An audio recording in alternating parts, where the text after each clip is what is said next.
Assalamualaikum warahmatullahi wabarakatuh. Waalaikumsalam.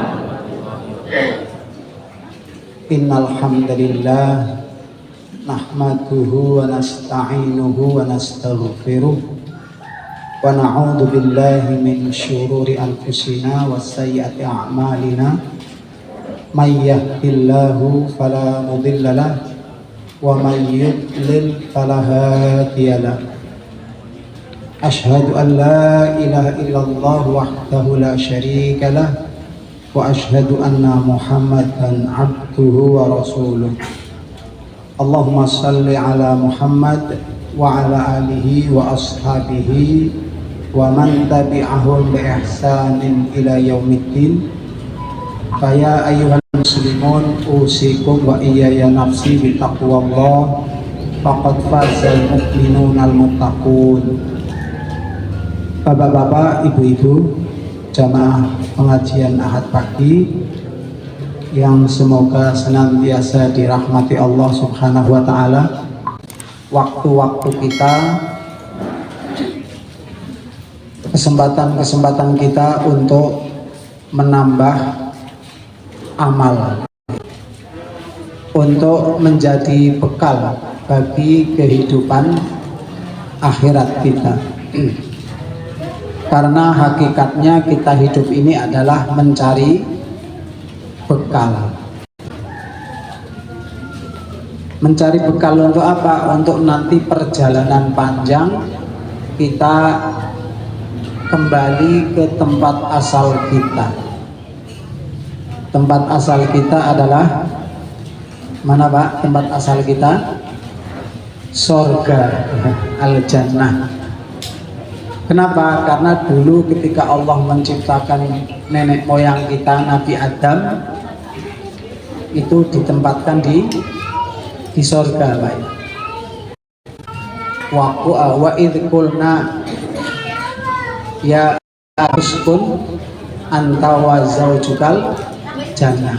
Dan ingatlah ketika kami berkata kepada Adam, wahai Adam dan Hawa, tinggallah kalian berdua di surga.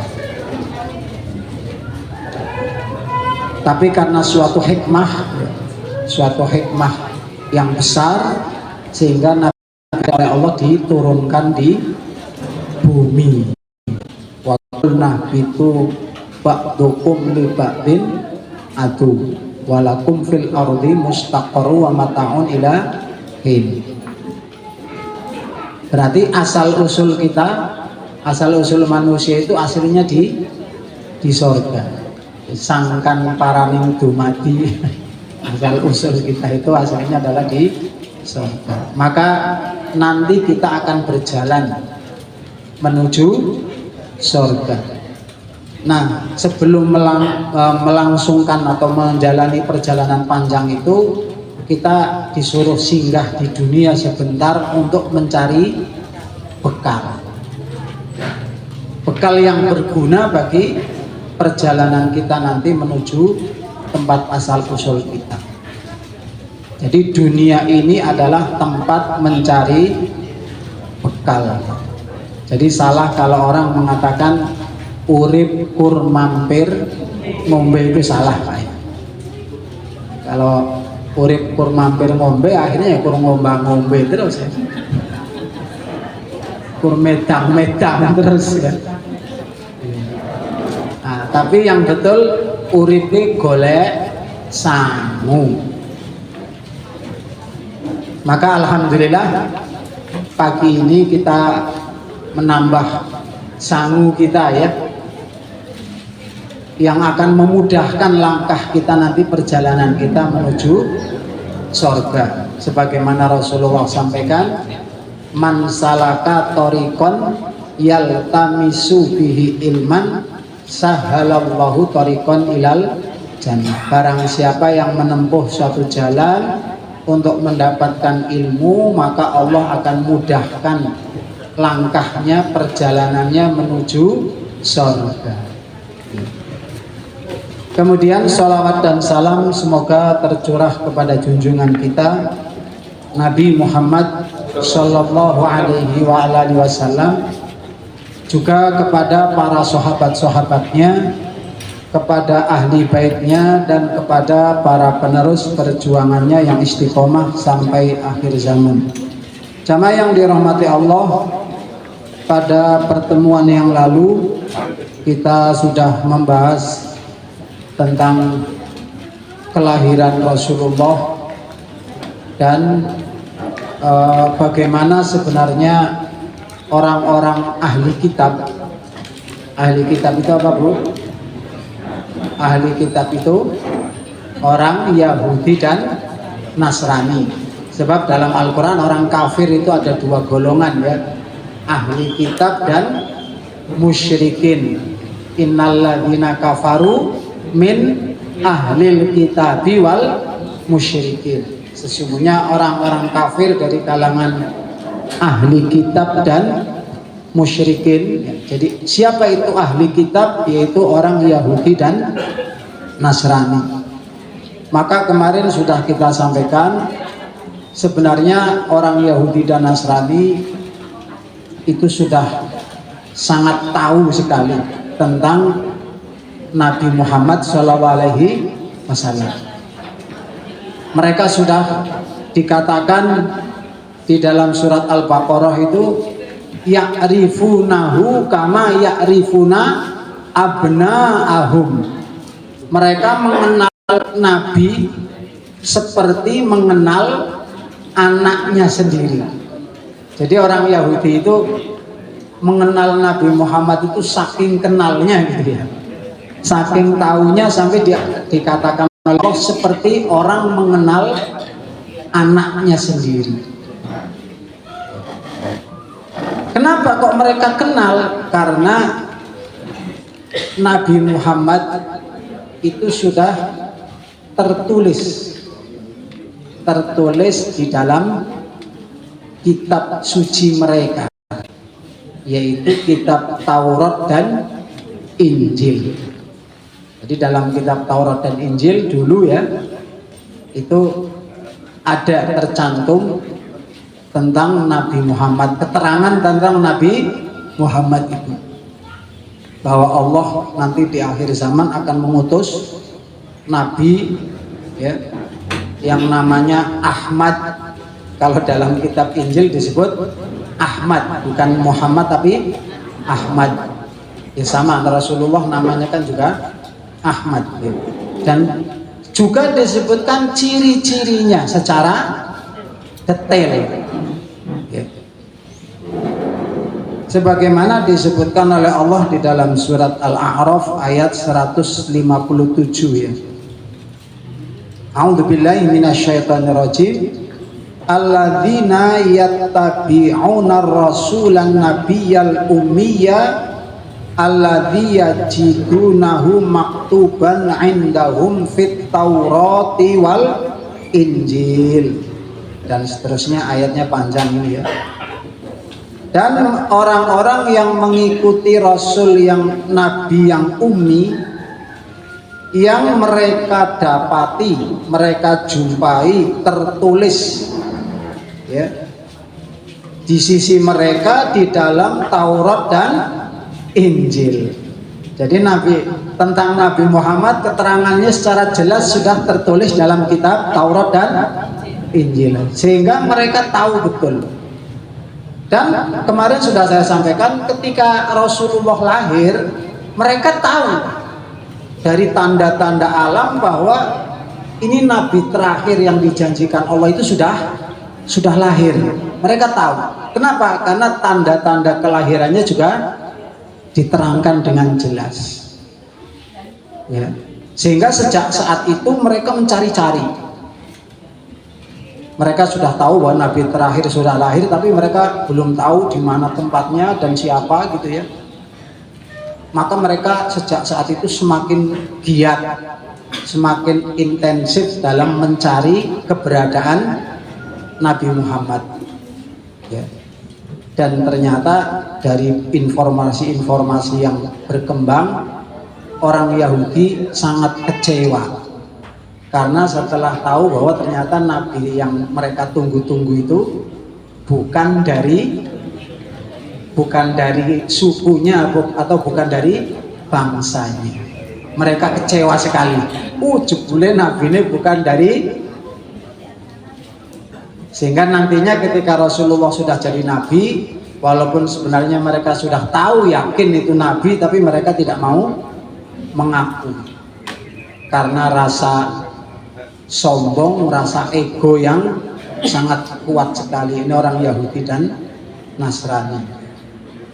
Jamaah yang dirahmati Allah, maka pada usia 12 tahun Rasulullah SAW, waktu itu ayahnya juga sudah tidak ada, ya, ibunya juga sudah tidak ada, dipelihara oleh kakeknya, juga kakeknya wafat. Akhirnya beliau dipelihara oleh pamannya, yaitu Abu Thalib. Ketika beliau berusia 12 tahun, beliau oleh pamannya tadi dibawa untuk ikut mengikuti kafilah dagang, ya, dari Mekah menuju Syam. Syam itu kalau sekarang terpecah menjadi 4 negara, ya.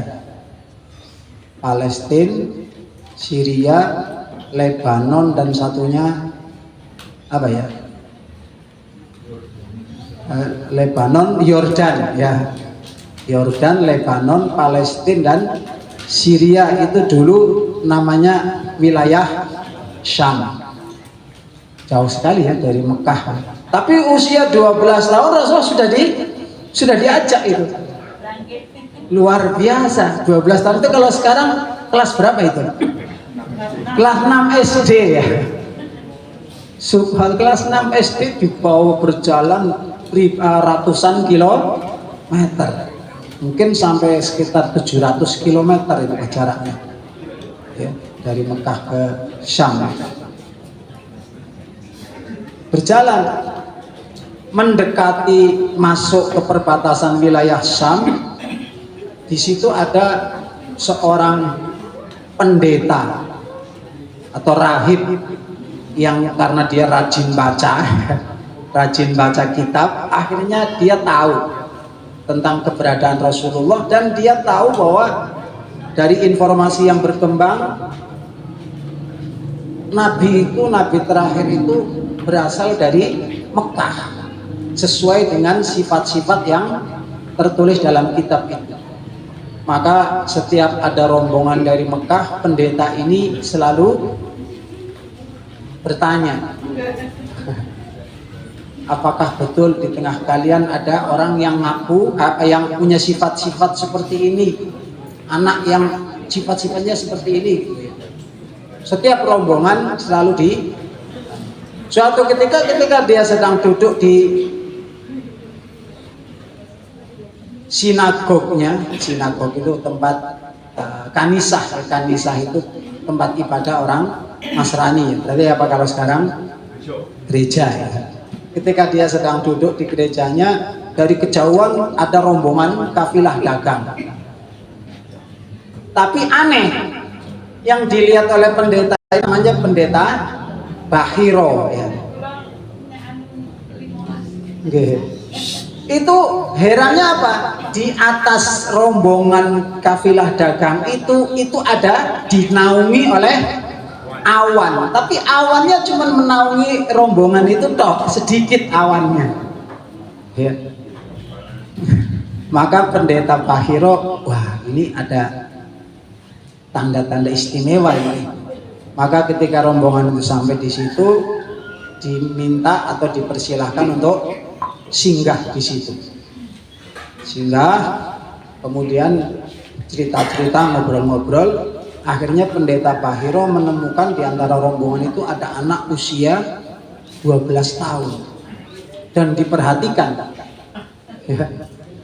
Ternyata persis ciri-cirinya itu, ya. Sampai pendeta Bahiro itu membuka lengan dari anak ini, dibuka lengannya, di belakang pundaknya di sini ada cat stempel kenabian. Jadi di dalam kitab Taurat dan Injil kan di pundaknya itu di bagian belakang ada cap stempel kenabian. Wah, akhirnya yakin inilah yang nantinya akan menjadi nabi. Maka kemudian pendeta Bahiro bertanya kepada Abu Thalib, ini siapa ini? Kata Abu Thalib, ini anak saya.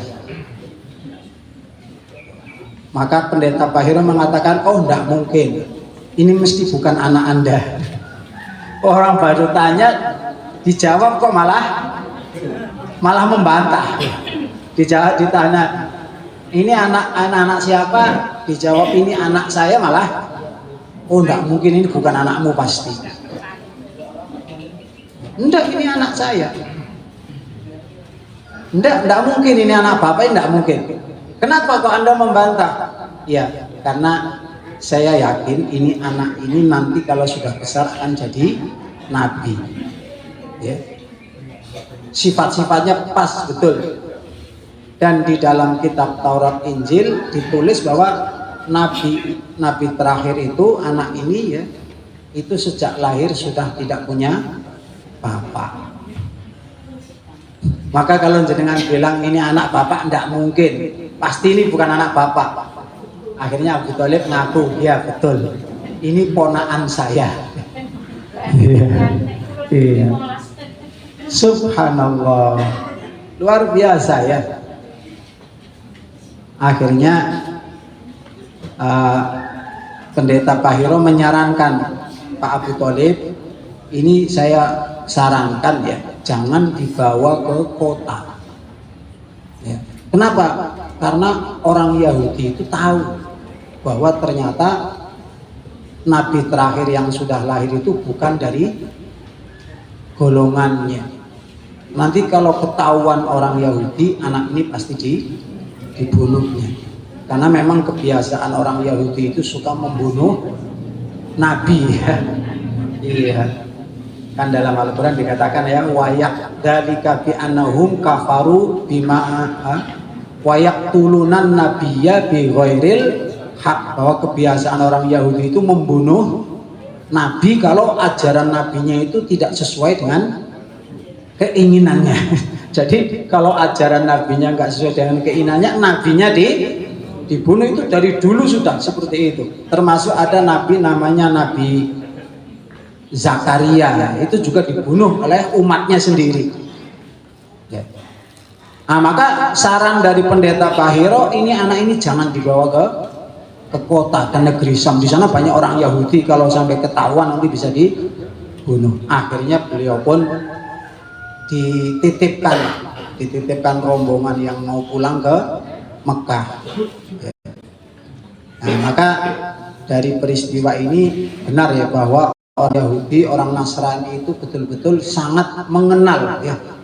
Jadi sebelum Rasulullah jadi nabi, mereka sudah kenal dulu, sudah tahu dulu. Ya, cuman memang orang Yahudi ini tahu tapi tidak mau mengimani, tidak mau mengikuti. Ya. Makanya orang Yahudi itu di dalam Al-Quran disebut Al-Maghdubi, ya, Al-Maghdubi, Siratal ladzina an'amta alaihim ghairil maghdubi, bukan jalannya orang yang dimurkai. Maka semua ahli tafsir sepakat yang dimaksud orang yang dimurkai adalah orang Yahudi.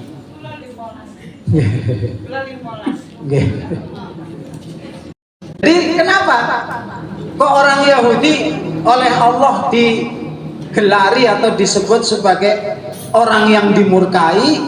Karena mereka tahu kebenaran, faham kebenaran, tapi tidak mau mengikuti. Ya, jadi kenapa orang Yahudi disebut Al-Maghdubi, ya, dimurkai, karena dia tahu kebenaran tapi tidak mau mengikuti. Sementara kalau Ad-Dallin walad Dolin artinya apa itu Pak? Walad dolin, orang-orang yang sesat.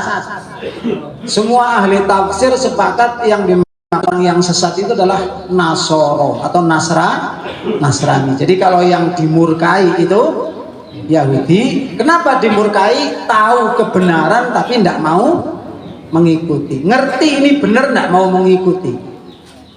Karena lebih mengikuti hawa. Nah, sementara kalau orang Nasrani disebut dolin, disebut sesat karena semangat dalam beramal tanpa dasar ilmu. Jadi semangat beribadah tapi tanpa dasar ilmu, ini orang Nasrani. Maka orang Nasrani itu kalau zaman dulu ya, itu saking semangatnya ibadah, saking sergapnya ibadah sampai kelihatan badannya kurus, kurang tidur ya. Ini orang Nasrani. Tapi ibadahnya tanpa dasar ilmu. Artinya ibadahnya cuman karangan-karangan, bikinan-bikinan sendiri. Makanya ada seorang ulama yang namanya Al-Auza'i ya.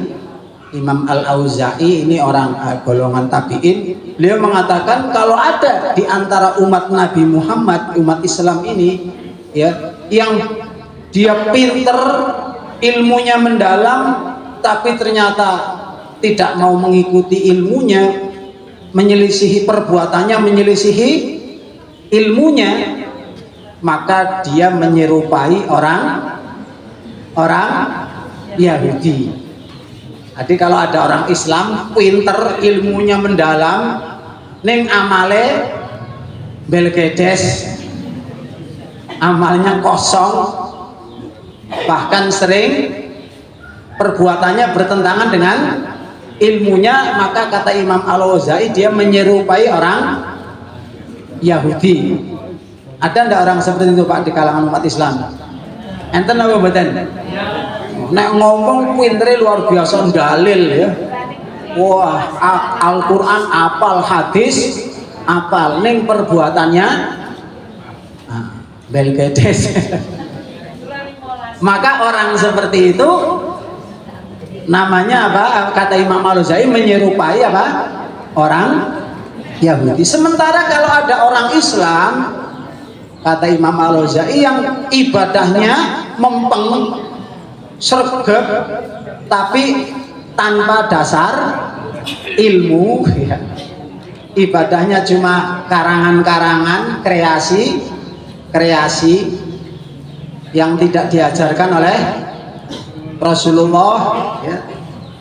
Maka orang seperti ini menyerupai orang Nasrani ya. Nah, maka kita ambil sirotol mustaqim, jalan tengah, tidak menyerupai atau tidak punya sifat seperti sifat Yahudi, cuman pinter ngomong tok, atau tidak seperti orang Nasrani yang sergap ibadah tapi ibadahnya cuma karangan-karangan. Nah, di antara dua jalan yang sesat itu kita jalan tengahnya, sirotol mustaqim. Itulah makna dari itu ya, sirotol mustaqim itu. Jamaah yang dirahmati Allah, maka ada seorang Yahudi yang namanya Zaid bin San'ah. Itu nanti setelah Rasulullah besar, sudah jadi nabi, sudah hijrah ke Madinah. Zaid bin San'ah ini ketemu Rasulullah, kemudian beliau melihat cocok sekali, berarti inilah nabi yang diberitakan di dalam kitab Taurat dan Injil itu. Cuman Zaid bin San'ah itu mengatakan setiap tanda-tanda kenabian yang disebutkan dalam kitab Taurat itu sudah saya lihat pada diri Nabi Muhammad. Kullu na'tin ajiduhu fit Taurati ra'aituhu fihi. Setiap sifat yang diterangkan dalam kitab Taurat saya jumpai memang sudah ada semuanya pada diri Muhammad ini. Cuman satu yang belum saya lihat, yang belum saya saksikan gitu. Apa itu? Kata Zaid bin San'ah, la yajiduhu syiddatul jari illa hilman. Sifat yang belum saya lihat itu tertulis dalam kitab Taurat, Nabi terakhir itu ketika dipancing marahnya, terpancing emosinya, dia tidak terpancing, bahkan semakin menunjukkan sifat lemah lembut. Ini sifat yang tertulis Taurat dan Injil. Maka Zaid bin San'ah ingin membuktikan betul enggak ini sifat ini ada pada diri Muhammad. Maka Zaid bin San'ah sengaja membuat sandiwara gitu ya, pura-pura untuk bagaimana nanti bisa memancing emosi Rasulullah. Maka ketika Rasulullah butuh kurma dalam jumlah banyak, mungkin kalau waktu itu kan Rasulullah punya tanggungan banyak ya, Rasulullah itu punya tanggungan banyak, keluarga aja jumlahnya 11. Jadi Rasulullah kakaknya itu kartu keluarganya 11 ya. Di samping itu juga Rasulullah menanggung orang-orang yang tidak punya rumah, orang-orang yang tidak punya pekerjaan. Kalau sekarang pengangguran, sebatang kara dikumpulkan di masjid, dididik, dikader menjadi ulama-ulama, itu namanya ahlus sufah. Itu jumlahnya nggak main-main, 70 orang. Itu semuanya yang nanggung Rasul. Jadi kalau dikatakan Rasulullah hidupnya miskin, salah besar Pak ya. Rasulullah itu sangat kaya. Beliau menanggung 9 yang hidup sama itu 9 ya, 9 keluarga dan ahlus sufah yang berjumlah 70 orang. Maka Rasulullah datang butuh banyak ya. Waktu itu Rasul sedang butuh korma, maka Zaid bin San'ah ini sengaja meminjami ya, ambil dulu ini ya Muhammad, ambil, nanti bayarnya bulan depan gitu kira-kira ya. Ya setuju, diambil, bayarnya bulan depan. Ternyata apa yang terjadi, belum sampai batas waktu yang ditentukan, Zaid bin San'ah ini sengaja nagih, dan nagihnya dengan kasar, sampai kita kan sering mendengar kisah Rasulullah ditarik sorbannya sampai berbekas di lehernya, ditarik sambil dihina. Yang dihina bukan mabain-bain, yang dihina adalah terahnya ya, kabilahnya. Muhammad, ayo bayar hutangmu. Memang dasar Bani Abdul Muthalib ini suka ngemplang hutang gitu kalau bahasa sekarang gitu. Oh, biasanya orang kalau sudah dihina kabilahnya itu orang mesti emosi. Zaman itu yang paling menjadikan orang emosi itu kalau dihina kabilahnya. Ya sekarang juga gitu ya, kalau dihina kiainya langsung ngamuk-ngamuk ya. Sampai stasiun Trans TV itu mau dibakar ya, gara-gara dihina kiainya. Tapi kalau yang dihina Islam, yang dihina Al-Quran, diam-diam saja. Itu tetangga sebelah. Jamaah yang dirahmati Allah ya. Jadi dipancing emosinya, sudah kasar, Rasulullah ditarik sorbannya. Maka Umar bin Khattab yang berada di sisi Rasulullah mengatakan, seandainya tidak di sisi Rasulullah, kamu sudah saya penggal lehermu. Kata Rasulullah, mah ya Umar, tenang wahai Umar ya. Tapi Rasulullah ya, walaupun belum sampai waktunya, karena kebetulan Rasulullah sudah ada ya, dibayarkan utangnya itu ya. Maka Abdullah bin San'ah orang ini langsung, wah betul berarti ya, semua sifat-sifat yang ada dalam diri Rasulullah dari dalam yang tertulis dalam Taurat dan Injil betul-betul sudah saya saksikan. Jamaah yang dirahmati Allah, akhirnya Zaid bin San'ah pun masuk Islam.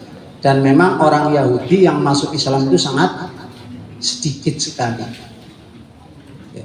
Jamaah yang dirahmati ini kembali bahwa Rasulullah SAW pada usia 12 tahun beliau menggembala ikut pamannya berdagang ke negeri Syam. Dan tentu Rasulullah ini pengalaman yang luar biasa ya, yang akhirnya membentuk beliau nantinya menjadi seorang pedagang yang tangguh, yang luar biasa, yang sukses ya. Maka kalau kita ingin ya mendidik anak-anak kita menjadi orang-orang yang sukses, memang sedini mungkin ya. Makanya kalau pendidikan yang baik itu kan pendidikan yang langsung langsung ditanamkan, langsung praktek di lapangan itu lah. Ya, Rasulullah juga sejak 12 tahun sudah langsung praktek berdagang ya.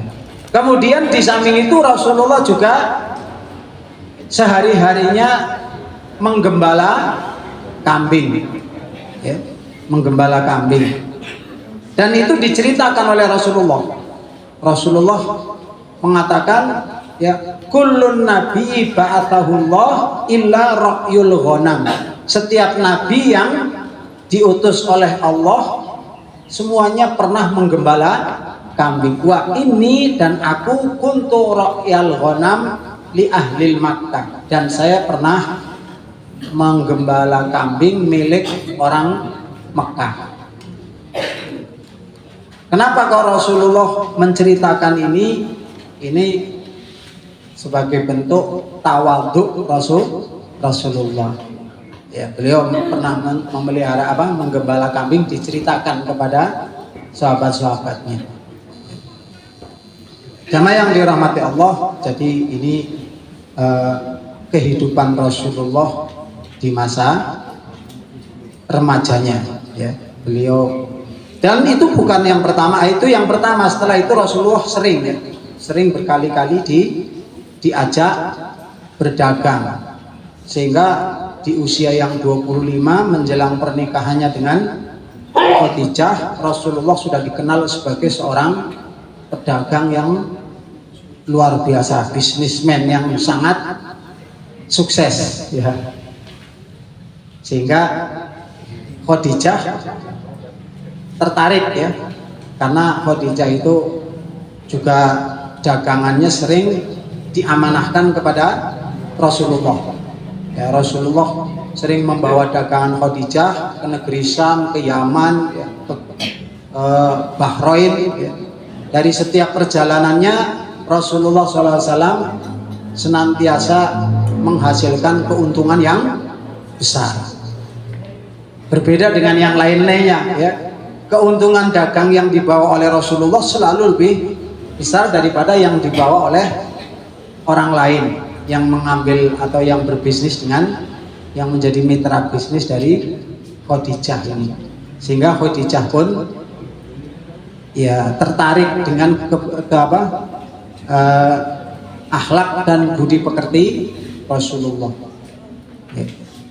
Jamaah yang dirahmati Allah, jadi itu ya bagaimana kehidupan Rasulullah di masa remaja itu dipenuhi dengan aktivitas kegiatan-kegiatan yang akan membentuk kepribadiannya, sehingga nanti pada saatnya Rasulullah menjadi nabi sudah menjadi pribadi yang sempurna, karena sudah kecil sudah dibentuk ya. Jadi ini merupakan proses panjang ya. Jadi Rasulullah bisa menjadi yang disebutkan dalam Al-Quran, innaka ala khuluqin azim ya. Sesungguhnya engkau berada di atas akhlak yang agung. Itu bukan saklek, bukan seperti membalik telapak tangan, tapi melalui proses panjang ya. Melalui proses dari mulai Rasulullah masih kecil, masih belia, ini sudah ditempa ya, sehingga terbentuklah kepribadian kalau orang sekarang bilang karakter yang sangat kuat, yang sangat sempurna. Tadi salah satu karakternya Rasulullah itu ketika dipancing emosinya tidak terpancing, baik itu sengaja ataupun tidak sengaja. Kalau yang Zaid bin San'ah tadi sengaja memancing emosi. Kadang-kadang Rasul sering sekali ya terpancing emosinya atau mendapat perlakuan dari orang yang kalau orang lain pasti marah, tapi beliau enggak ya. Ada suatu ketika pernah Rasulullah itu sedang duduk-duduk di rumah Aisyah ya, sedang gilirannya di rumah Aisyah, dan kebetulan itu ada beberapa orang sahabat di situ ya, karena kebetulan di rumah Aisyah waktu itu tidak ada apa-apa yang bisa dihidangkan, karena menghidangkan makanan untuk tamu itu wajib ya, Rasulullah sendiri memerintahkan, tapi karena tidak ada apa-apa ya waktu itu Rasulullah tidak menghidangkan makanan ya. Lah mengerti kalau di rumah Aisyah itu Rasulullah ada tamu tapi tidak ada makanan, maka salah seorang istri yang lain yang namanya Sofiyah berinisiatif mengirimkan makanan ke rumah Aisyah. Sofiyah mengutus atau memerintahkan salah seorang pembantunya untuk mengirimkan makanan ke rumah Aisyah, karena kebetulan waktu itu Rasulullah sedang ada tamu, tidak ada apa-apa. Begitu pembantu ini masuk, Assalamualaikum, terus saya diperintahkan Sofiyah untuk mengantar makanan ini. Rupanya Aisyah dari dalam kamar itu dengar bahwa Sofiyah itu mengirim makanan, maka Aisyah panas. Kenapa? Karena Aisyah dengan Sofiyah ini saingan berat.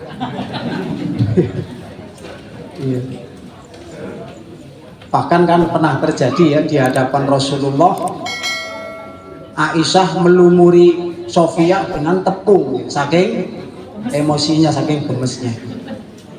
Karena kebetulan Aisyah dengan Sofiyah ini sama-sama muda seusia dan sama-sama cantik gitu ya. Maka mendengar Sofiyah mengirim pembantunya untuk mengantar makanan, Aisyah langsung marah, langsung keluar, lalu tangan pembantu Sofiyah yang megang makanan tadi di piring itu langsung ditepuk begitu. Akhirnya makanannya tumpah berserakan, piringnya pecah. Kalau kita kira-kira gimana Pak? Istri kita Pak ya di depan tamu berbuat seperti itu, kira-kira gimana Pak?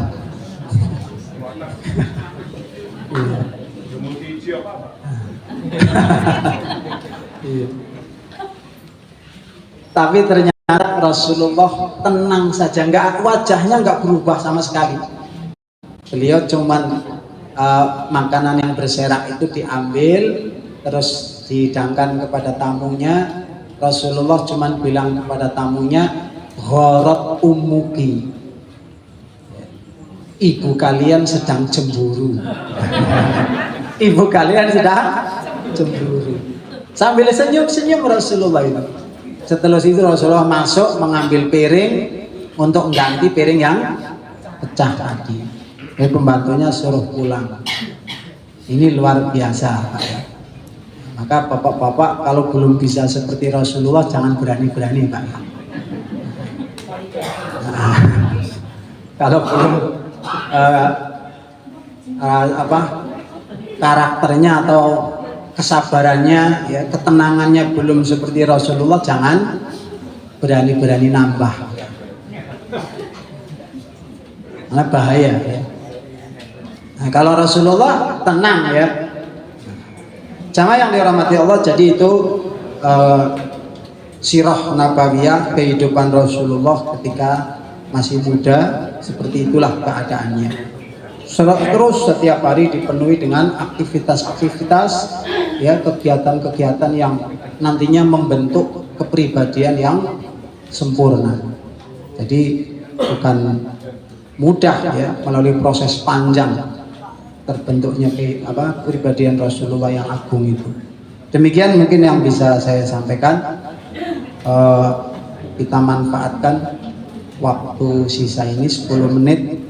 Barangkali ada yang mau bertanya, monggo silahkan. Bapak-bapak atau ibu-ibu, mungkin masalah yang lain ya, persoalan yang lain selain yang saya sampaikan tadi, barangkali saya bisa menjawab, monggo. Biasanya Pak Harto ada. Gerak. Ibu-ibu monggo, Bu.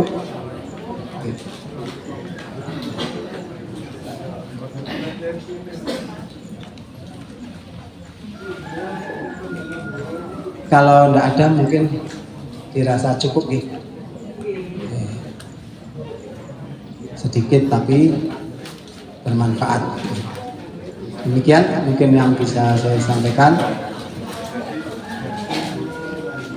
Billahi taufiq wal hidayah waridha wal inayah wa sallallahu ala Muhammadin sallallahu alaihi wasallam. Billahi taufiq. Assalamualaikum warahmatullahi wabarakatuh.